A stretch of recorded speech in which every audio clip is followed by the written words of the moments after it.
when I was a college student, and my father is from India.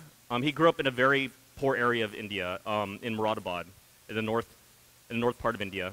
And I went there many times, and there was one time when I went when I was a student. I went to go visit some relatives, and one of them was taking care of some other kids, and there was like 12, 13-year-old teenagers kind of running around, and they were watching TV, and they were watching this. Baywatch. Do you guys know Baywatch? I'm sorry that you guys had to admit that, but this is one of America's finest cultural exports, of course. So my cousin was telling these kids, they're like, hey, here's my cousin Kul from the United States. I was like the only American, in the family. And they're saying, they knew I used to surf. So I've surfed all up and down like the beaches in Los Angeles County when I was a kid, and this is where this takes place. And so they would kind of look at me and they're like, you're so lucky. You get to see all these hot babes running up and down the beach like every day. And I was like, I've never seen this in my entire life. I go to the beach, I see like old winos, and I never see anything like this. But that became more of a problem to me. I went back, I was at school, and I was thinking about a lot of things, and I'm thinking like, if you have knowledge, what is that really about, right? So I had to make another trip to Japan, and I was visiting other relatives there. My mom's from Japan, so a lot of people knew that I was from Los Angeles again, and I was talking to a few people, and Japanese people would come up to me, and they would say, how many guns do you have? It wasn't, do you have a gun? It's how many do you have? Because they see stuff like this, right? And it's pretty bizarre because Japan is probably, this is like early 90s, most literate population probably on the planet. Like over 95% of the people can read. They have access to information, but they think this. But at that time, I was able to talk to this retired gentleman from Colorado, and he said he travels all over the world, and he gets the same type of comments. Like, this is the type of knowledge people are getting fed. So, since I was still at college at the time, I was thinking, this is really, really problematic. Like, who controls the information, right? And what's the distribution? And it was very, very limited, even in a developed country. So, I was thinking, what I want to do is I want to create my own programming. I want to broadcast my own stuff. I can kind of change the way people think about things. So the great thing is, I went to Stanford University, which is in the heart of Silicon Valley, but this is early 90s, so, internet was really just kind of starting out, and there weren't a lot of options. Like, you could broadcast, on broadcast TV, but I didn't have control of that. Luckily, at the university campus, there was a thing called SCTV, which was the university cable channel. And the university did something that seemed to be great at the time, and they wanted to empower students. They wanted to democratize the ability to create and distribute information. So students controlled SCTV. The problem was that it was eventually controlled by 4 upperclassmen who decided what they wanted to see on cable. And apparently they didn't like anything that I wanted to put on. And I wasn't the only person in the situation. And it got really frustrating. I would submit a proposal, and they would reject it. I would submit another one, and then they'd make me fill out 100 pages of paperwork. So I just kind of had enough of it. My friends and I just decided, okay, what we're going to do is we broke into the TV station at night, Friday night, Saturday night, and we wore these hooded masks. And we would just broadcast whatever we want. It was the first time everybody on campus actually watched cable television on campus. And it wasn't really about the content at that point. I was just upset because people were controlling the creation and distribution of information and this knowledge, and it really tainted people's perceptions, as you can see. If you didn't have access to a lot of different things, this is the way you thought about the world. So at that time, since I was blocked and they actually tried to arrest me, my friends and I tried to broadcast on the internet, but the infrastructure wasn't good enough. And this is even in Silicon Valley. This is still early 90s. So I thought when the technology catches up, everything will change. It's a technology equation. That will democratize information, people being able to create it, and people being able to access it. So, I took a lot of time kind of thinking about the things I wanted to do. I did some work in technology, and I actually also worked in poverty, but there were two distinct things for me, dealing with people and dealing with technology. But education has always been in the heart of what I felt like I needed to do. Even when I was a student, I was considering getting a PhD, and then become a teacher, but, instructing, a small group of elite students wasn't appealing to me. I wanted to reach as many people as possible, and the people that needed it. So I had a lot of conversations with my father about this. He thought I was a little nuts, but he understood the value of knowledge and education. And I'm going to say this is kind of the same thing. Because my father grew up in poverty, and he always let me know that the only way to improve yourself and actually give yourself a chance is through education. And he did a lot of interesting things for me to understand that. Like, I remember when I was like 12, 13 years old, going back to junior high school, and it's back to school time, and I needed a book and clothes for school. So my dad comes up to me and said, I need some money. And he had $100 in one hand and $5 in the other. And he's like, here's that $100 for that book, and here's $5. Go buy yourself 2 pairs of shirts, some jeans, some shoes, 3 pairs of socks, and some underwear. I don't know if he was joking or he just had a distorted sense of reality, but I understood where his values were. I mean, I obviously used $100 for the clothes and the $5 for the book, because growing up in LA and having a $5 wardrobe for the year would get you in trouble. So when I started thinking about all the things that were happening, I was watching this project called Wikipedia, which you're all probably very familiar with. And it allowed everybody to contribute to it. Like, you didn't have to have a PhD. You know, you could just click on a button, anyone can edit. That really was starting to democratize things.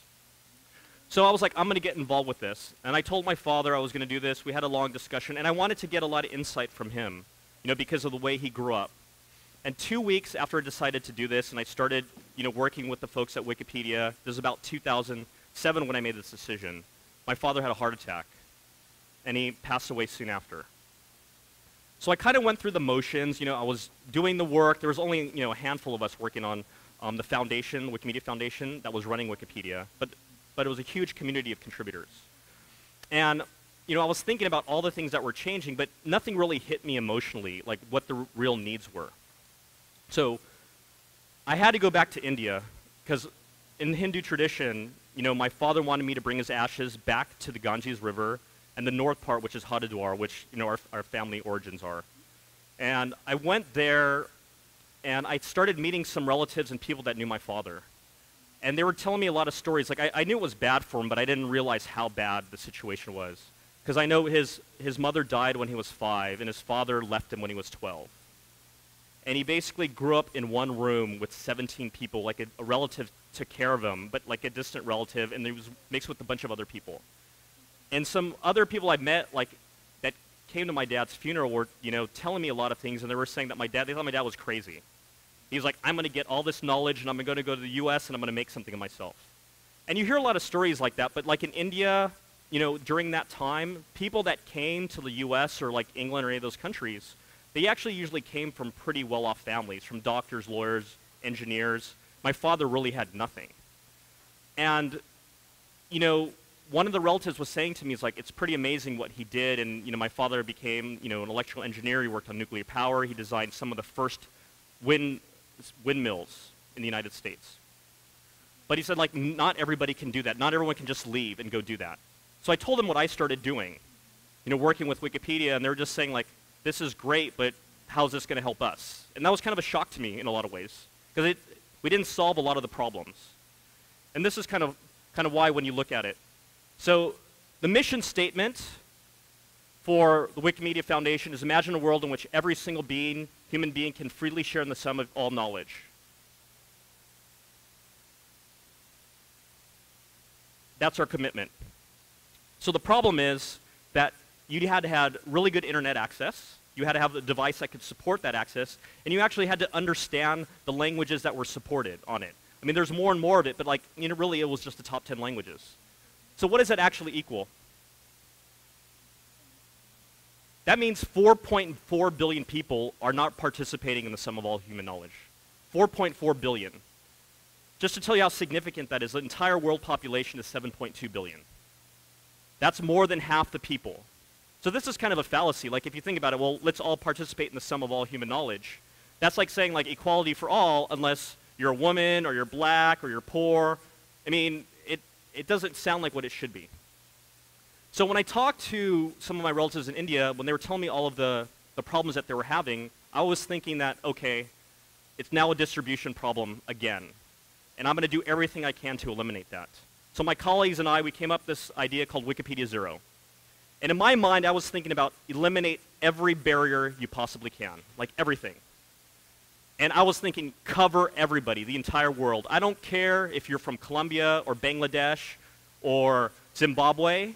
You are human. You deserve access. Like no one decides where they want to be born. Things happen. And I think everybody needs to have access. So the first thing we thought about was like cost. Let's eliminate cost. I also thought about like if you have a low-end phone, because a lot of people started having phones at this time, text messaging. You know, third thing is actually can we redesign the content with the community? Like all those things I was thinking about. But let's start with cost. So the way I thought about this is that I wanted it the way ideally it should be, and we had to go through mobile operators to do this. So I was conceiving this in 2010, 2011, I was having lots of conversations. And I would go to all these like mobile operators, you know, you have some in your country, and they thought I was insane. Because I would ask them crazy stuff. I would say, look, you need to offer this for free, and there's just 3 things I require, you know. Not only has it to be free, it has to be forever, and you have to not upsell or put ads or do anything where it feels like it's a marketing thing, because people will second guess it. And obviously people didn't like that. But at least, you know, do it for a few years. Like I needed it to show that it had some traction. And it took a while, but we actually started getting some operators on board. We got Orange of France Telecom, Telenor. We started expanding. Well, after we started in 2012, it was Uganda and Tunisia, and then we started, like we're in 18 countries, like in the first 18 months. Like we're hitting country per month and getting millions and millions more people more access. But it was harder than I thought. Millions wasn't 4.4 billion. So I was kind of struggling with this. We were very limited in resources. And there's these kids from South Africa that wanted to have Wikipedia Zero in their country. We just couldn't get there. We didn't have the mind share, the assets to do it. And so you know what they did? These kids from St. Joan High School, they went out and they asked the carriers themselves. They were actually more powerful than me because when they asked for it, they got it. We figured out all the technical things, and this was really a matter of will at this point. And this is how badly they needed it. So I think that was kind of the turning point for me. Like this is something that should have been owned by the people. And I'm glad it kind of spread that way. So after that, you know, I was kind of thinking about like my role in what I was doing here. And this is what my life was for a while. I mean, these are my kids at the time. They only saw their dad on Skype. So they thought their dad lived in a computer. They'd like point to a computer and say, Dada. And that wasn't really good for me. And it really wasn't good for what I was trying to do. Like, I needed people to take ownership. That's the only way it gets to scale. And what the South African kids did in this township, you know, in Cape Town, is that they influenced a lot of other people. So Zimbabwe heard about this, a big carrier Econet, and they said, okay, we're going to do this to support our country as well. Not only did they provide Wikipedia for free for everybody on their network, they also added in Coursera and edX. They made this more of a movement than I could have done. So I thought, look, I need to work on some other things. Like I'm thinking about things with technology with kids and so forth. But I was asked to come to this conference last year, and I'm like, you know, I'm working on different things. There's plenty of people that can work on this now. You know, the foundation, Wikimedia Foundation that runs Wikipedia, they have more money, more resources, more people. And then I looked at this. This is where Wikipedia Zero is today. Still, it's in 48 countries. But look at Latin America. The only country you have right now is Guyana. And I think, like, if you guys actually called your operator and just said, all of you just said, we need to have this, they would probably cave and give it to you. Because your voice is more powerful than anybody else's. And this is what I kind of noticed is that I was kind of moving in the same direction when I was a student, and I was really mad at these students that had control of all the access. Is like, was I causing the same type of problem? Like, everybody needs to have a voice. And I'll even go back to one of your famous Colombians.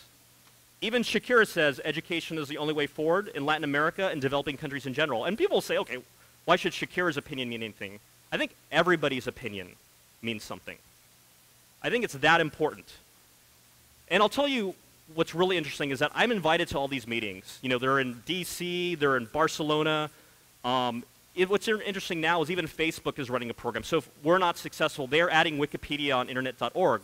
But who's deciding what content should be on there? You know, it's like the same problem I started out in the beginning with. Like, lots of people like Wikipedia, and I assume it, and I think it's actually the best project out there. But, you know, I run into people and they said, I can't really understand an encyclopedia because they didn't grow up with them, you know, in different parts of Africa or in Southeast Asia. So, you know, am I looking at this wrong? And I think in some ways I am. What the South African kids told me is that this is really about you. Like, you guys need to get involved. Like, if you're not brought to, you don't bring yourself to this conversation, people are going to make this decision for you. And they're making this decision for 4.4 billion people. So what I want to leave with you today is that I want you guys to know that this knowledge revolution is really about you. You need to get involved. Because these kids did it, and so can you. Thank you.